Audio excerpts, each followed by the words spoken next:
Bismillahirrahmanirrahim. Assalamualaikum warahmatullahi wabarakatuh. Puji syukur marilah kita panjatkan kehadirat Allah Subhanahu wa taala dan salam serta salawat kita curahkan kepada baginda Rasulullah Muhammad sallallahu alaihi wasallam. Yang terhormat Ibu Reski Dewi Pratiwi SKM MKes selaku dosen pengampu mata kuliah Organisasi dan Manajemen Pelayanan Kesehatan. Kami dari kelompok 5 pada kesempatan kali ini kami akan memaparkan video edukasi mengenai manajemen konflik. Saya Rifal Hardiansyah selaku moderator akan membimbing jalannya diskusi ini. Sebelumnya saya akan memperkenalkan anggota kelompok saya yaitu Nur Anissa, Zahra Rehaniah, Marhani, Windy Wulandari, Fadila Rizkiana, Nur Alfia Usman, Hadra Nur Oktariza, dan Dewi Balkis Uswatun Hasanah. Sebelum memasuki materi, adapun latar belakang manajemen konflik yaitu manajemen konflik sangat berpengaruh bagi anggota organisasi. Pemimpin organisasi dituntut menguasai manajemen konflik agar konflik yang muncul dapat berdampak positif untuk meningkatkan mutu organisasi. Manajemen konflik merupakan serangkaian aksi dan reaksi antara pelaku maupun pihak luar dalam suatu konflik, termasuk pada suatu pendekatan yang berorientasi pada proses yang mengarahkan pada bentuk komunikasi, termasuk tingkah laku dari pelaku maupun pihak luar dan bagaimana mereka mempengaruhi kepentingan, interest, dan interpretasi. Bagi pihak luar, di luar yang berkonflik, sebagai pihak ketiga yang diperlukan adalah informasi yang akurat tentang situasi konflik.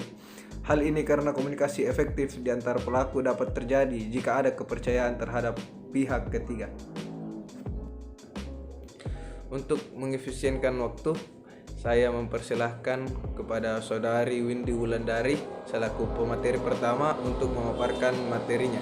Waktu dan tempat dipersilahkan. Terima kasih atas kesempatan yang telah diberikan. Saya Windy Wulandari selaku pemateri pertama akan menjelaskan tentang definisi konflik. Jadi, konflik adalah perbedaan pendapat antara dua atau lebih banyak anggota organisasi atau kelompok karena harus membagi sumber daya yang langka atau aktivitas kerja dan atau karena mereka mempunyai status, tujuan, penelitian, atau pandangan yang berbeda. Para anggota organisasi atau subunit yang sedang berselisih akan berusaha agar kepentingan atau pandangan mereka mengungguli yang lainnya. Konflik merupakan sebuah situasi di mana dua orang atau lebih menginginkan tujuan-tujuan yang menurut persepsi mereka dapat dicapai oleh salah seorang di antara mereka, tetapi hal itu tidak mungkin dicapai oleh kedua belah pihak. Adapun pengertian manajemen konflik menurut para ahli. Yang pertama yaitu Howard Ross 1933. Menurutnya, manajemen konflik merupakan langkah-langkah yang diambil para pelaku atau pihak ketiga dalam rangka mengarahkan perselisihan ke arah hasil tertentu yang mungkin atau tidak mungkin menghasilkan suatu akhir berupa penyelesaian konflik dan mungkin atau tidak mungkin menghasilkan ketenangan, hal positif, kreatif, bermufakat atau agresif. Kemudian yang kedua yaitu menurut Mineri 1980, manajemen konflik merupakan proses, sama halnya dengan perencanaan yang merupakan proses. Proses manajemen konflik merupakan perencanaan yang dimaksud di sini bagian yang rasional yang bersifat iteratif. Artinya bahwa pendekatan model manajemen konflik perencanaan harus mengalami penyempurnaan sampai mencapai model ideal. Kemudian yang ketiga menurut Johnson dan Johnson dalam Farida 1996. Menurutnya seseorang yang terlihat atau terlibat konflik maka untuk menghadapinya seringkali digunakan religiositas dasar manajemen konflik, yakni menghindari, memaksa, melunak, kompromi, dan yang terakhir yaitu konfrontasi. Kemudian yang terakhir yaitu menurut Farida 1996. Menurutnya pendapat bahwa pengertian manajemen konflik yang biasa digunakan seseorang adalah dominasi, menyerah, menarik diri, negosiasi, dan yang terakhir yaitu intervensi pihak ketiga. Sekian pemateri dari saya kembalikan ke moderator. Terima kasih. Itulah tadi pemaparan materi dari Saudari Windy Wulandari. Selanjutnya pemateri kedua yaitu Nur Alfia Usman. Waktu dan tempat dipersilahkan. Terima kasih atas kesempatan yang diberikan. Saya akan melanjutkan pemaparan dari Windy Wulandari, yaitu tentang tujuan manajemen konflik. Di mana konflik merupakan suatu fenomena yang seringkali tidak bisa dihindari dan menghambat pencapaian tujuan organisasi. Sumber-sumber organisasi yaitu sumber daya manusia, sumber daya finansial, dan sumber daya teknologi. Berikut tujuan manajemen konflik, yaitu yang pertama, mencegah gangguan kepada anggota organisasi untuk memfokuskan diri pada visi, misi, dan tujuan organisasi, di mana visi, misi, dan tujuan strategi harus dicapai dan direalisasikan dengan cara yang sistematis dan dalam suatu kurun waktu yang direncanakan. Konflik dapat mengganggu perhatian serta mengalihkan energi dan kemampuan anggota organisasi untuk mencapai visi, misi, dan tujuan strategi dalam organisasinya. Selanjutnya yaitu memahami orang lain dan menghormati keberagaman, di mana dalam organisasi harus memahami bahwa rekan kerja memiliki keanekaragaman, berbagai perbedaan, suku, agama, bahasa, pribadi, perilaku, pola pikir, dan sebagainya. Manajemen konflik harus diarahkan agar pihak-pihak yang terlibat dalam konflik memahami keberagaman tersebut. Selanjutnya yaitu meningkatkan kreativitas. Dalam buku yang berjudul From Conflict to Creativity, Daniel Landau 2001 menguraikan bahwa konflik yang terjadi di tempat kerja dapat dimanajemeni untuk menciptakan kreativitas dan inovasi, serta mengembangkan produktivitas. Selanjutnya yaitu meningkatkan keputusan melalui pertimbangan berdasarkan pemikiran berbagai informasi dan sudut pandang, di mana konflik atau perbedaan pendapat memfasilitasi terciptanya berbagai alternatif keputusan dan penggunaan informasi yang akurat untuk memilih salah satu alternatif yang terbaik. Manajemen konflik harus memfasilitasi yang terjadinya alternatif dan pemilihan salah satu alternatif terbaik berdasarkan informasi yang akurat. Yaitu memfasilitasi pelaksanaan kegiatan melalui peran serta, pemahaman bersama, dan kerjasama, di mana semua subsistem dan para anggota dalam organisasi harus bekerja sama, saling mendukung, dan saling membantu untuk mencapai tujuan organisasi. Selanjutnya yaitu menciptakan prosedur dan mekanisme penyelesaian konflik, di mana prosedur dan mekanisme penyelesaian dikembangkan berdasarkan situasi konflik. Jika prosedur dan mekanismenya berhasil menyelesaikan konflik secara berulang-ulang, hal ini akan menjadi norma budaya organisasi. Jika tidak, konflik menyebabkan disfungsional organisasi. Selanjutnya yaitu menciptakan prosedur dan mekanisme penyelesaian konflik, di mana prosedur dan mekanisme penyelesaian dikembangkan berdasarkan situasi konflik. Jika prosedur dan mekanisme berhasil menyelesaikan konflik secara berulang-ulang, hal ini menjadi norma budaya organisasi. Jika tidak, konflik menyebabkan disfungsional organisasi. Selanjutnya yaitu menimbulkan iklim organisasi konflik dan lingkungan kerja yang tidak menyenangkan, takut, moral rendah, sikap saling curiga, di mana iklim organisasi merupakan persepsi anggota organisasi mengenai apa yang terjadi secara rutin dalam lingkungan internal organisasi. Selanjutnya yaitu meningkatkan terjadinya pemogokan, di mana konflik bisa menciptakan kecurigaan antara buruh dan manajemen perusahaan. Kecurigaan akan merusak komunikasi di antara keduanya. Hal ini mengarahkan terbentuknya konflik diskursif yang akan menimbulkan pemogokan. Baik, selanjutnya yaitu mengarah pada sabotase bagi pihak yang kalah dalam konflik, di mana jika konflik berakhir dalam win dan loss solution serta pihak yang kalah dendam atas kekalahannya, agresi dalam bentuk sabotase akan terjadi. Bentuk sabotase bisa berupa penggalan pelaksanaan program atau proyek. Baik, selanjutnya yaitu mengurangi loyalitas dan komitmen organisasi, di mana penurunan loyalitas dan komitmen organisasi bisa disebabkan juga akibat dari terjadinya konflik. Hal ini bisa terjadi antara pemimpin dan bawahannya. Baik, selanjutnya yaitu tergantung proses produksi dan operasi, di mana konflik, terutama konflik destruktif, akan mengalihkan berbagai sumber-sumber organisasi, seperti tenaga, anggaran, dan waktu. Selanjutnya yaitu meningkatkan biaya pengadilan karena tuntutan karyawan yang mengajukan konflik ke pengadilan, di mana jika konflik antara manajemen perusahaan dan karyawan tidak bisa diselesaikan melalui mekanisme penyelesaian konflik perusahaan atau peraturan perusahaan proses tripartit. Baik, untuk slide selanjutnya di sini saya akan menjelaskan tentang beberapa pandangan mengenai konflik.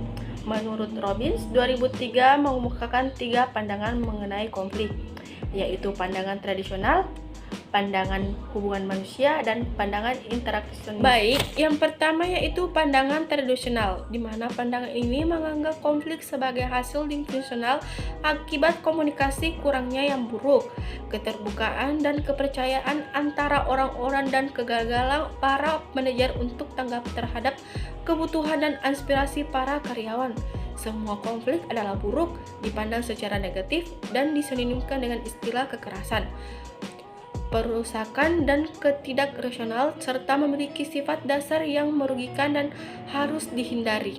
Selanjutnya yang kedua yaitu pandangan hubungan manusia, di mana menyatakan bahwa konflik merupakan peristiwa yang wajar dalam semua kelompok dan organisasi, karena konflik tidak terelakkan.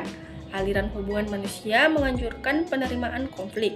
Konflik tidak dapat disingkirkan dan bahkan ada kalanya konflik membawa manfaat pada kinerja kelompok. Selanjutnya yaitu nomor 3, pendekatan interaksionis, di mana terjadinya konflik atas dasar bahwa kelompok yang kooperatif, tenang, damai, serasi, dan cenderung menjadi statis, apatis, dan tidak tanggap terhadap kebutuhan akan perubahan dan inovasi. Oleh karena itu, sumbangan utama dari pendekatan interaksionis adalah mendorong pemimpin kelompok untuk mempertahankan suatu tingkat minimum secara berkelanjutan, sehingga kelompok tetap bersemangat, kritis diri, dan kreatif.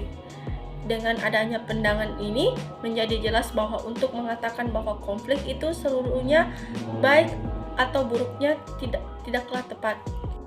Sekian dan terima kasih, saya kembalikan kepada moderator. Itulah tadi pemaparan materi dari Saudari Nur Alfia Usman. Pemateri selanjutnya yaitu Zahra Raihania Ruslan. Waktu dan tempat dipersilahkan. Saya Zahra Rehania selaku pemateri ketiga akan melanjutkan pemaparan yang dibawakan oleh teman saya, yaitu pentingnya manajemen konflik dalam organisasi. Di dalam sebuah organisasi, manajemen konflik sangat penting untuk dikembangkan. Mengembangkan manajemen konflik memungkinkan suatu organisasi atau perusahaan tersebut mampu mengevaluasi sistem dan mengembangkan kompetensi. Yang pertama itu sistem evaluasi. Dalam proses mengevaluasi sistem setelah melakukan konflik, diharapkan terjadinya efektivitas sistem yang berjalan dengan baik. Konflik di dalam manajemen konflik yang konstruktif akan membantu suatu organisasi atau perusahaan dalam mengidentifikasi apakah sistem yang dilakukan sudah berjalan efektif atau memerlukan perbaikan beberapa hal. Yang kedua, meningkatkan kreativitas dan produktivitas. Manajemen konflik yang dilakukan dengan baik pada suatu organisasi mampu menambah dan mengasah kreativitas dan meningkatkan produktivitas, serta meningkatkan kepuasan pihak satu dan pihak lainnya, dan akhirnya kepuasan kerja juga ikut meningkat. Selanjutnya, penyebab terjadinya konflik. Terdapat 2 faktor penyebab terjadinya konflik, yaitu faktor manusia dan faktor organisasi.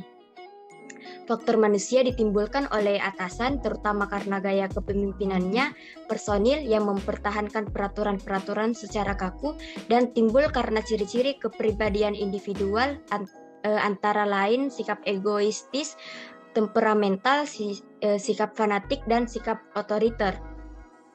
Selanjutnya, faktor organisasi. Yang pertama, persaingan dalam menggunakan sumber daya. Apabila sumber daya baik berupa uang, material, atau sarana lainnya terbatas atau dibatasi, maka dapat timbul persaingan dalam penggunaannya. Ini merupakan potensi terjadinya konflik antar unit atau departemen dalam suatu organisasi. Yang kedua, perbedaan tujuan antar unit-unit organisasi. Tiap-tiap unit dalam organisasi mempunyai spesialis dalam fungsi, tugas, dan bidangnya. Perbedaan ini sering mengarah pada konflik minat antar unit tersebut. Misalnya, unit penjualan menginginkan harga yang relatif rendah dengan tujuan untuk lebih menarik konsumen, sementara unit produksi menginginkan harga yang tinggi dengan tujuan untuk memajukan perusahaan. Yang ketiga, interdependensi tugas. Konflik terjadi karena adanya saling ketergantungan antara satu kelompok dengan kelompok lainnya. Kelompok yang satu tidak dapat bekerja karena menunggu hasil kerja dari kelompok lainnya. Yang keempat, perbedaan nilai dan persepsi. Suatu kelompok tertentu mempunyai persepsi yang negatif karena merasa mendapat perlakuan yang tidak adil. Para manajer yang relatif muda memiliki persepsi bahwa mereka mendapat tugas-tugas yang cukup berat, rumit, dan rutin. Sedangkan para manajer senior mendapat tugas yang ringan dan sederhana.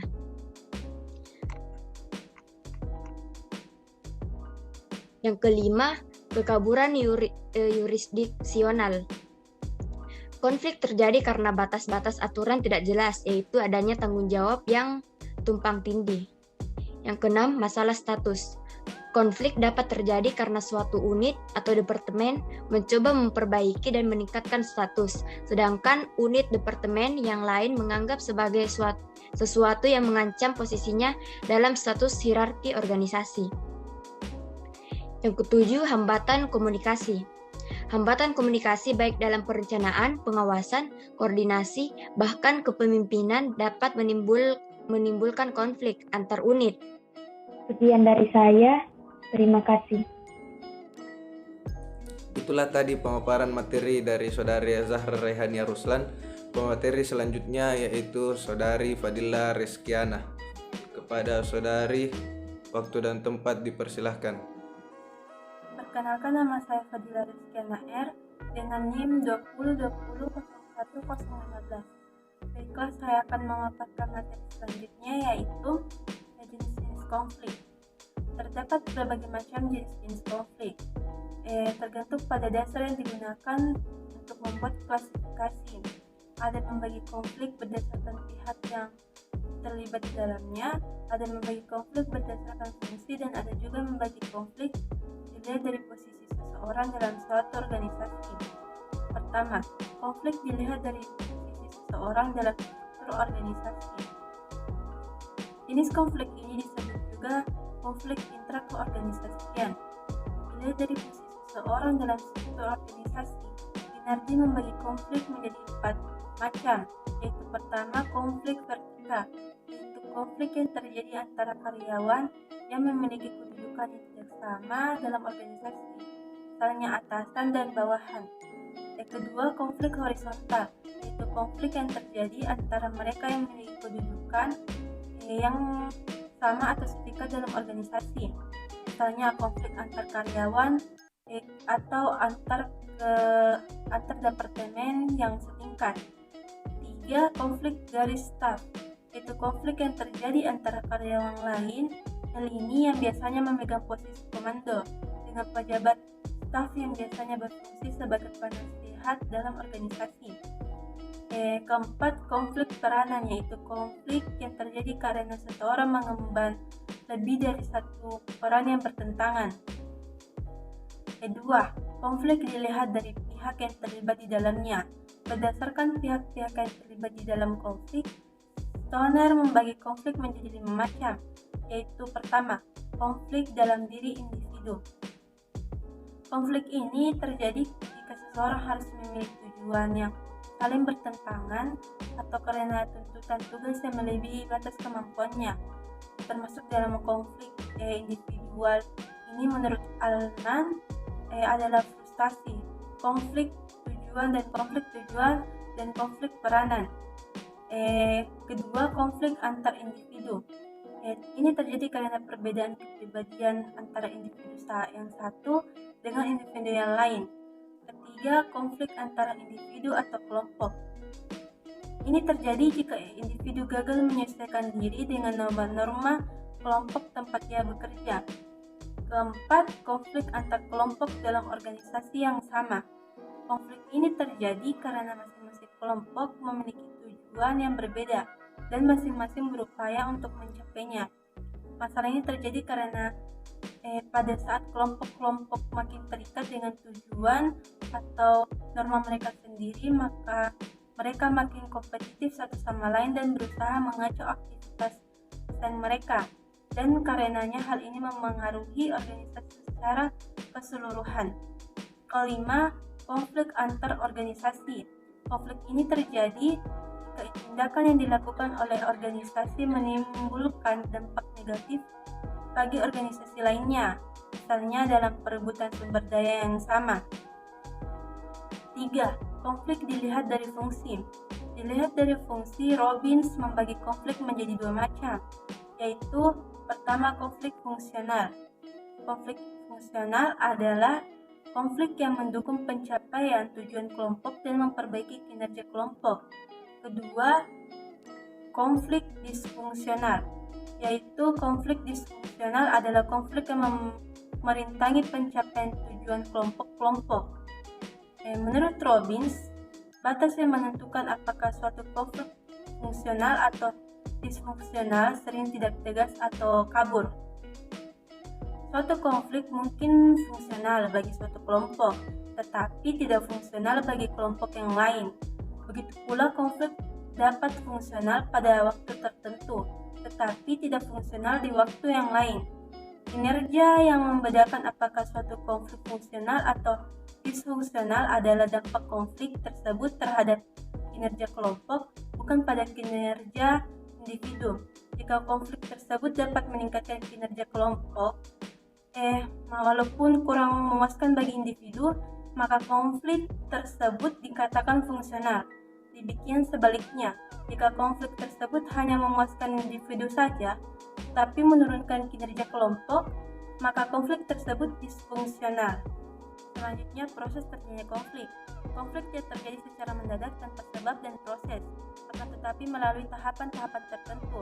Robbins tahun 2003 menjelaskan konflik terjadi melalui 5 tahap, yaitu tahap oposisi atau ketidakcocokan, potensial, tahap kognisi dan personalisasi, tahap maksud, tahap perilaku, dan tahap hasil. Tahap pertama, potensi oposisi atau ketidakcocokan. Langkah pertama dalam proses konflik adalah adanya kondisi atau syarat yang menciptakan kesempatan untuk memunculkan konflik itu. Kondisi itu tidak selalu langsung mengarah ke konflik, tetapi salah satu kondisi itu perlu agar konflik itu muncul. Untuk menyederhanakan kondisi ini, yang juga dapat dipandang sebagai penyebab atau sumber konflik, telah dipadatkan dalam 3 kategori umum. Yang pertama, komunikasi. Komunikasi dapat juga menjadi sumber konflik. Komunikasi menyatakan kekuatan-kekuatan berlawanan yang timbul dari dalam kesulitan semantik, kesalahpahaman, dan kebisingan dalam saluran komunikasi. Kesulitan semantik, pertukaran informasi yang tidak cukup, dan kebisingan saluran komunikasi semuanya merupakan penghalang terhadap komunikasi dan kondisi insiden yang potensial bagi konflik.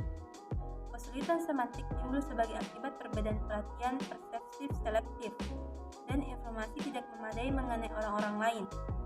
Potensi konflik meningkat bila terdapat terlalu sedikit atau terlalu banyak komunikasi dan informasi. Saluran yang dipilih untuk berkomunikasi dapat berpengaruh merangsang oposisi. Proses penyaringan yang terjadi ketika informasi disampaikan para anggota dan penyimpangan komunikasi dari saluran formal atau yang sudah ditetapkan sebelumnya menawarkan potensi kesempatan bagi timbulnya konflik. 2. Struktur. Istilah struktur mencakup variabel seperti ukuran, derajat spesialisasi dalam tugas yang diberikan kepada anggota kelompok, kejelasan jurisdiksi, kecocokan atau anggota sasaran, gaya kepemimpinan, keseimbangan, dan derajat ketergantungan antar kelompok. ukuran dan spesialisasi bertindak sebagai kekuatan untuk merangsang konflik. Semakin besar kelompok yang semakin terspesialisasi kegiatannya, maka semakin besar kemungkinan terjadinya konflik. Masa kerja dan konflik berbanding terbalik. Potensi konflik yang paling besar terjadi pada anggota kelompok yang lebih muda dan ketika tingkat pengunduran diri tinggi. Ambiguitas yurisdiksi meningkatkan perselisihan antar kelompok untuk mendapatkan kendali atas sumber daya dan teritori. Partisipasi dan konflik sangat berkaitan karena partisipasi mendorong kegalakannya perbedaan. Sistem imbalan dapat menciptakan konflik apabila apa yang diterima satu kelompok mengorbankan anggota yang lain. 3. Variabel pribadi. Kategori terakhir potensi sumber konflik adalah faktor-faktor pribadi. Faktor pribadi ini mencakup sistem nilai individu setiap orang dan karakteristik kepribadian yang menyebabkan idiosinkrasi dan perbedaan individu. Variabel yang paling terabaikan dalam penelitian konflik sosial adalah perbedaan sistem nilai di mana merupakan sumber yang paling penting yang dapat menciptakan potensi konflik. Tahap 2. Kognisi dan personalisasi. Konflik yang dipersepsikan merupakan kesadaran satu pihak atau lebih atas adanya kondisi yang menciptakan peluang terjadinya konflik. Konflik yang dipersepsikan tidak berarti konflik itu disosialisasikan. Konflik yang dirasakan apabila individu-individu menjadi terlibat secara emosional dalam satu konflik, sehingga pihak-pihak mengalami kecemasan, ketegangan, frustasi, atau kekerasan. Tahap 2 ini penting karena personalisasi atau persoalan konflik cenderung didefinisikan dan emosi memainkan peran utama dalam bentuk persepsi. Tahap 3. Maksud. Maksud merupakan keputusan untuk bertindak dalam cara tertentu. Maksud penanganan konflik sebagai berikut. Pertama, persaingan. Merupakan keinginan memuaskan kepentingan seseorang, tidak mempedulikan dampak pada pihak lain dalam konflik tersebut. 2. Kolaborasi. Merupakan situasi yang di dalamnya pihak-pihak berkonflik sepenuhnya saling memuaskan kepentingan semua pihak. 3. Penghindaraan.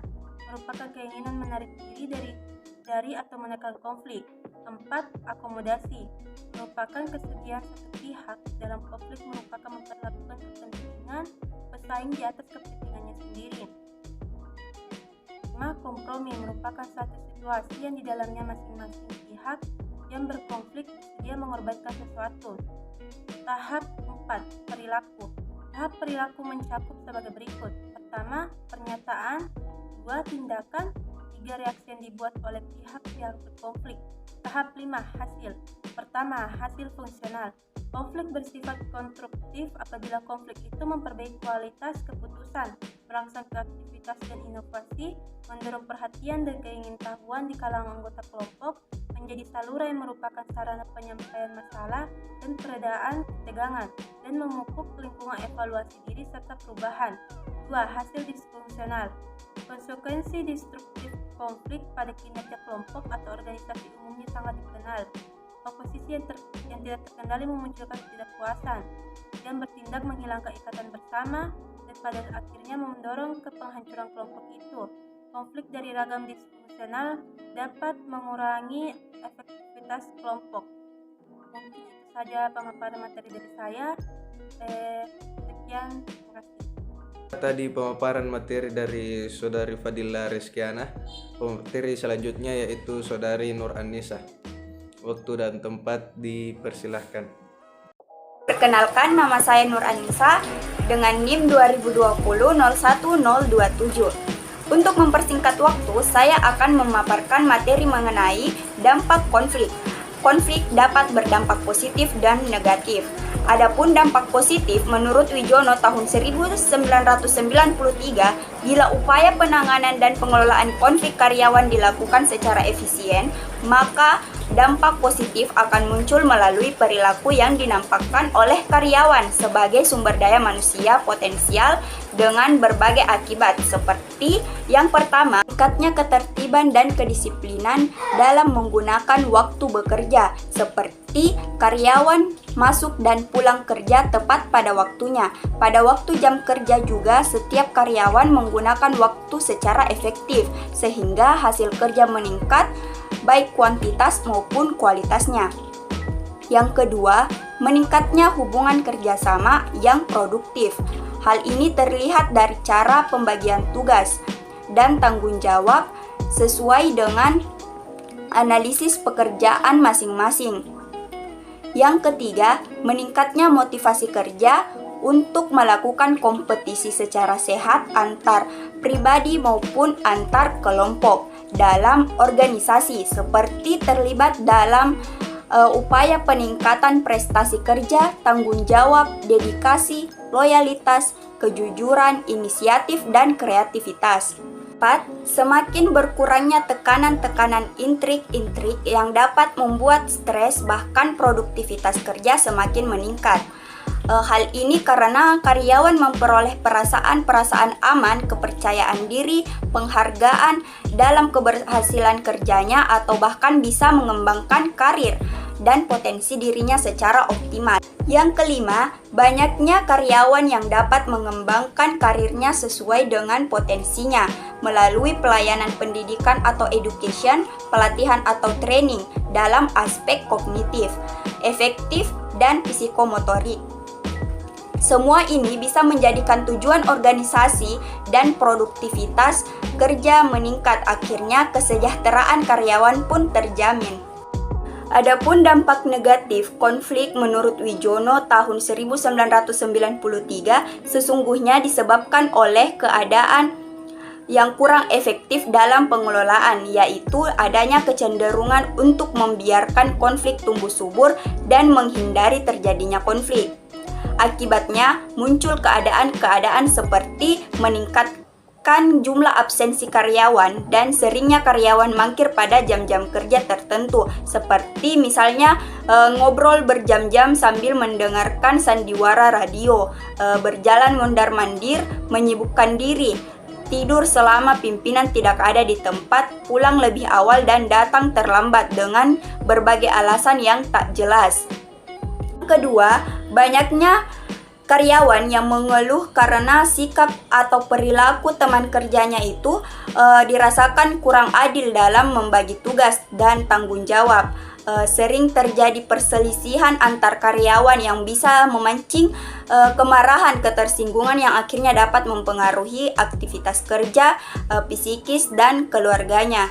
Yang ketiga, banyak karyawan yang sakit-sakitan, sulit untuk konsentrasi dalam pekerjaannya, muncul perasaan-perasaan kurang aman, merasa tertolak oleh teman ataupun atasan, merasa tidak dihargai hasil pekerjaannya, timbul stres yang berkepanjangan yang bisa berakibat sakit, tekanan darah tinggi, MA ataupun lainnya.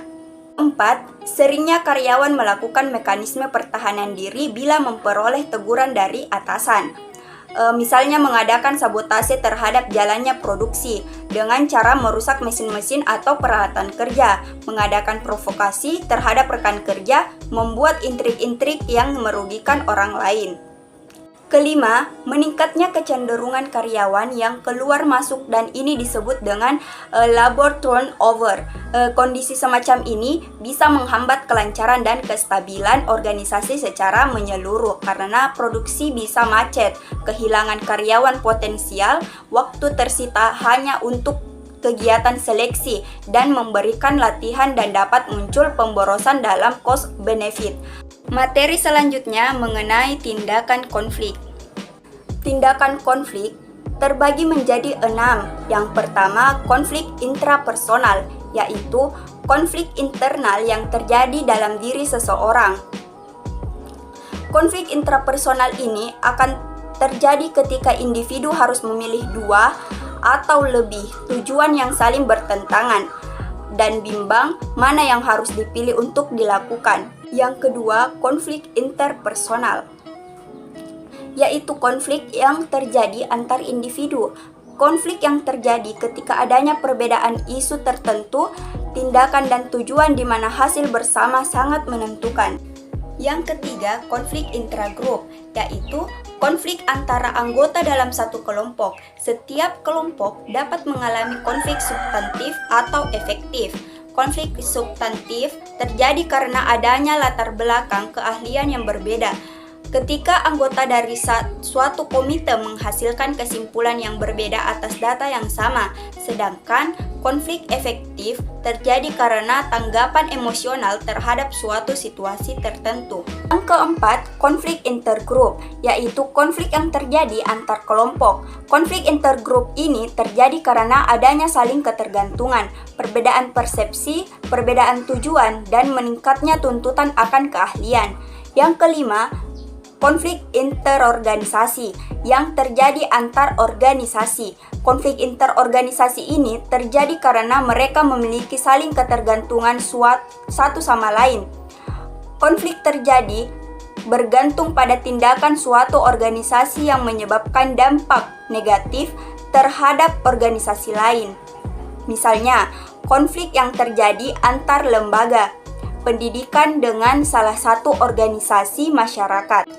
Keenam, konflik intraorganisasi, yaitu konflik yang terjadi antar bagian dalam suatu organisasi, meliputi konflik vertikal yang terjadi antara pimpinan dan bawahan yang tidak sependapat tentang cara terbaik untuk menyelesaikan suatu masalah. Misalnya, konflik antara rektor dengan tenaga kependidikan.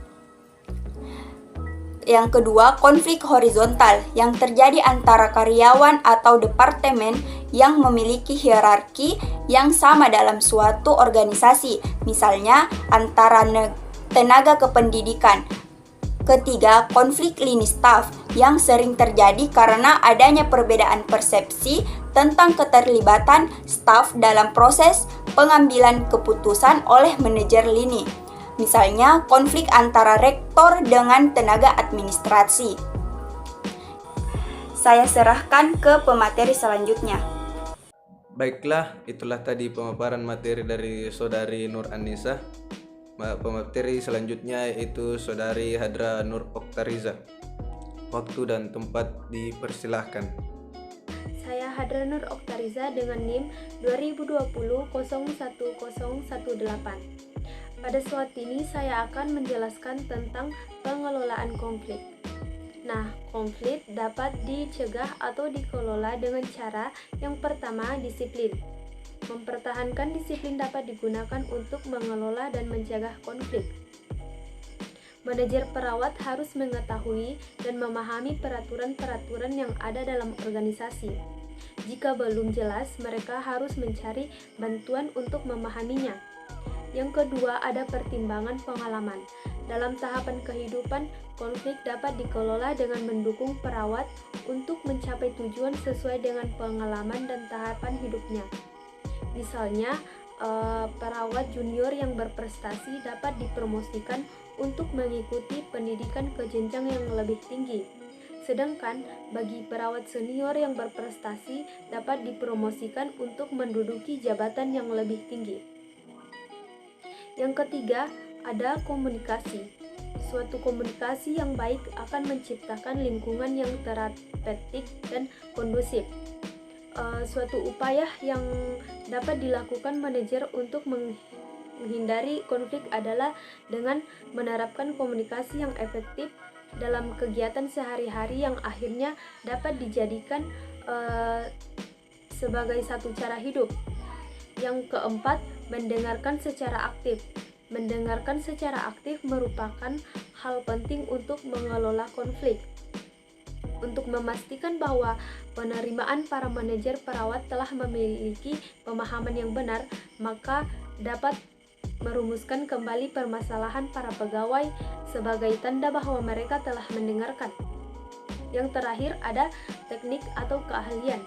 Untuk mengelola konflik, pendekatan dalam resolusi konflik tergantung pada konflik itu sendiri, karakteristik orang-orang yang terlibat di dalamnya, keahlian individu yang terlibat dalam penyelesaian konflik, pentingnya isu yang menimbulkan konflik, dan ketersediaan waktu dan tenaga. Selanjutnya ada tipe pengelolaan konflik. Nah, manajemen harus mampu meredam persaingan yang sifatnya berlebihan atau yang melahirkan konflik yang bersifat disfungsional. Di sini ada 6 tipe pengelolaan konflik yang dapat dipilih dalam menangani konflik yang muncul. Yang pertama yaitu ada avoiding. Avoiding ini gaya seseorang atau organisasi yang cenderung untuk menghindari terjadinya konflik. Nah, yang kedua ada accommodating. Gaya ini mengumpulkan dan mengakomodasikan pendapat-pendapat dan kepentingan pihak-pihak yang terlibat konflik. Selanjutnya dicari jalan keluarnya dengan tetap mengutamakan kepentingan pihak lain atas dasar masukan yang diperoleh. Nah, yang ketiga ada compromising. Ini gaya menyelesaikan konflik dengan cara melakukan negosiasi terhadap pihak-pihak yang berkonflik sehingga kemudian menghasilkan solusi atau jalan tengah atas konflik yang sama-sama memuaskan. Yang keempat ada competing. Artinya pihak-pihak yang berkonflik saling bersaing untuk memenangkan konflik dan pada akhirnya harus ada pihak yang dikorbankan atau dikalahkan kepentingannya demi tercapainya kepentingan pihak lain yang lebih kuat atau yang lebih berkuasa. Nah, yang kelima ada collaborating. Dengan cara ini pihak-pihak yang saling bertentangan akan sama-sama memperoleh hasil yang memuaskan karena mereka justru bekerja sama secara sinergis dalam menyelesaikan persoalan dengan tetap menghargai kepentingan pihak lain. Nah, yang terakhir ada conglomeration. Cara ini menggunakan kelima style bersama-sama dalam menyelesaikan konflik. Selanjutnya, ada pun metode menangani konflik, yaitu metode dominasi atau supresi. Metode ini biasanya memiliki dua macam persamaan, yaitu mereka menekankan konflik dan bahkan menyelesaikannya dengan jalan memaksakan konflik tersebut menghilang di bawah tanah. Yang kedua, mereka menimbulkan suatu situasi menang kalah, dalam artian di mana pihak yang kalah terpaksa mengalah karena otoritas lebih tinggi atau pihak yang lebih besar kekuasaannya, dan mereka biasanya menjadi tidak puas dan sikap bermusuhan muncul.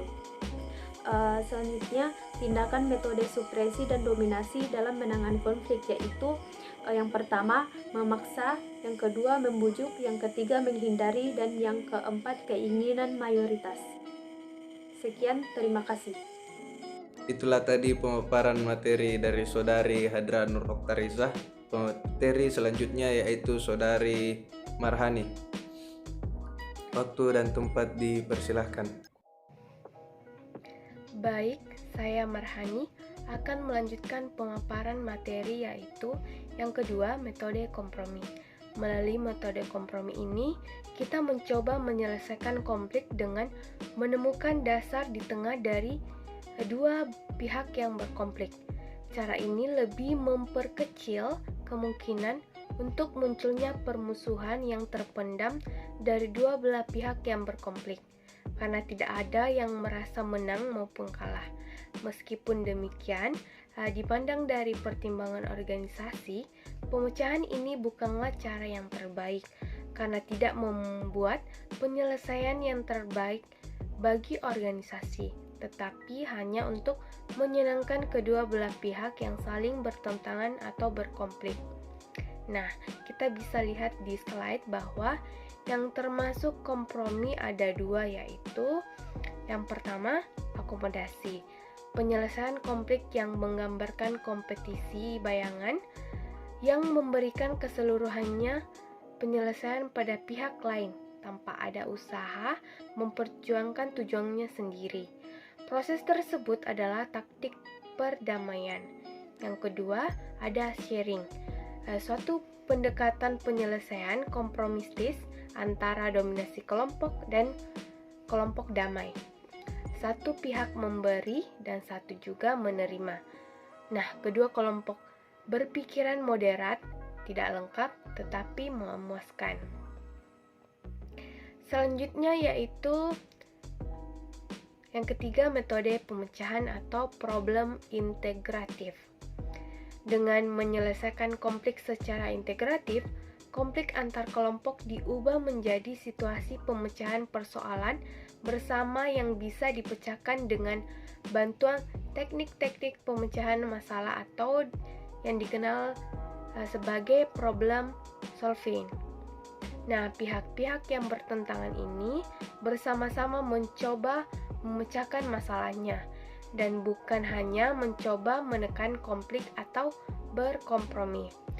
Meskipun hal ini merupakan cara yang terbaik bagi organisasi, namun dalam prakteknya sering sulit tercapai secara memuaskan karena kurang adanya kemauan yang sungguh-sungguh dan jujur untuk memecahkan persoalan yang menimbulkan persoalan lain.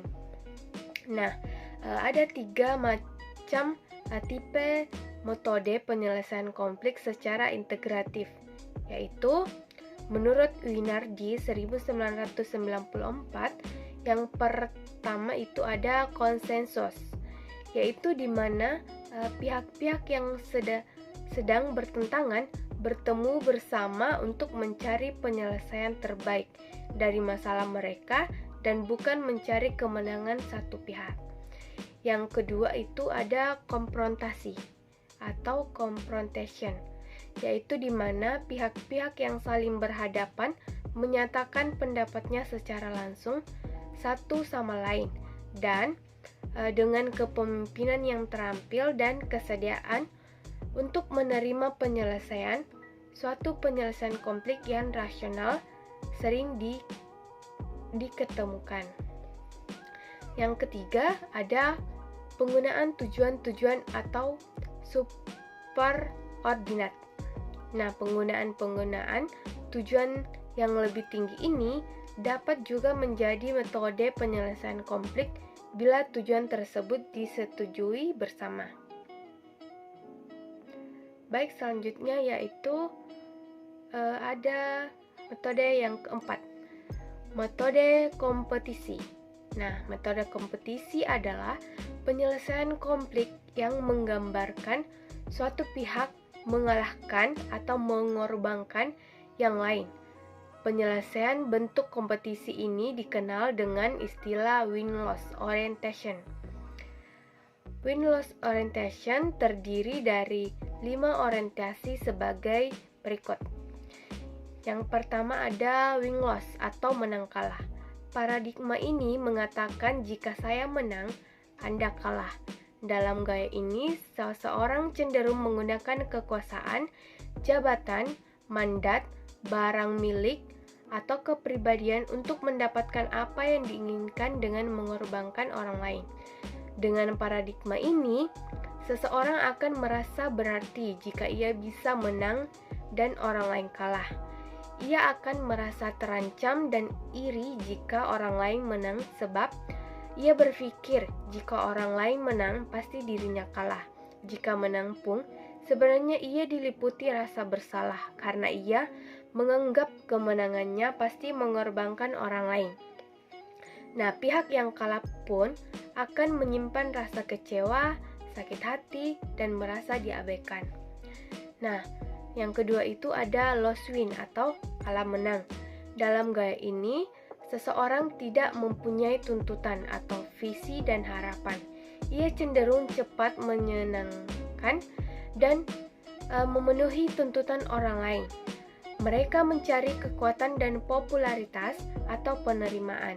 Karena paradigma ini lebih mementingkan popularitas dan penerimaan, maka menang bukanlah yang utama. Akibatnya, banyak perasaan yang terpendam dan tidak terungkapkan sehingga akan menyebabkan penyakit psikosomatik seperti sesak nafas, saraf, gangguan sistem peredaran darah yang merupakan perwujudan dari kekecewaan dan kemarahan yang mendalam. Nah, yang ketiga itu ada loss-loss atau kalah-kalah. Biasanya terjadi jika orang yang bertemu sama-sama mempunyai paradigma menang kalah. Karena keduanya tidak bisa bernegosiasi secara sehat, maka mereka berprinsip jika tidak ada yang menang, lebih baik semuanya kalah. Mereka berpusat pada musuh yang ada, hanya perasaan dendam tanpa menyadari jika orang lain kalah dan dirinya kalah, sama saja dengan bunuh diri. Nah, yang keempat itu ada win atau menang. Orang bermentalitas menang tidak harus menginginkan orang lain kalah. Yang penting adalah mereka mendapatkan apa yang mereka inginkan. Orang yang bermentalitas menang menjadi egois dan akan mencapai tujuannya sendiri. Nah, yang kelima itu ada win-win atau menang-menang. Menang-menang adalah kerangka pikiran dan hati yang terus-menerus mencari keuntungan bersama dalam semua interaksi. Menang-menang berarti mengusahakan semua pihak merasa senang dan puas dengan pemecahan masalah atau keputusan yang diambil. Paradigma ini memandang kehidupan sebagai arena kerja, bukan persaingan. Paradigma ini akan menimbulkan kepuasan pada kedua belah pihak dan akan meningkatkan kerjasama kreatif. Baik, itulah yang dapat saya sampaikan. Selanjutnya saya kembalikan ke moderator. Baiklah, itulah tadi pemaparan materi dari kelompok kami. Kesimpulannya yaitu konflik merupakan permasalahan dua individu atau lebih yang saling memiliki tujuan berseberangan yang akibatnya menimbulkan perasaan tidak nyaman atau permusuhan. Macam-macam gaya manajemen meliputi gaya pesaing, manajer yang menghindari diri dari konflik, akomodator, manajemen yang menekankan kompromi, dan kolaborator. Konflik tidak selamanya mempunyai dampak negatif. Konflik juga dapat menimbulkan dampak positif. Salah satu contohnya yaitu meningkatnya ketertiban, kedisiplinan dalam menggunakan waktu bekerja.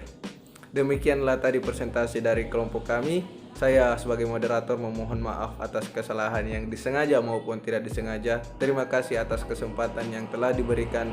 Assalamualaikum warahmatullahi wabarakatuh.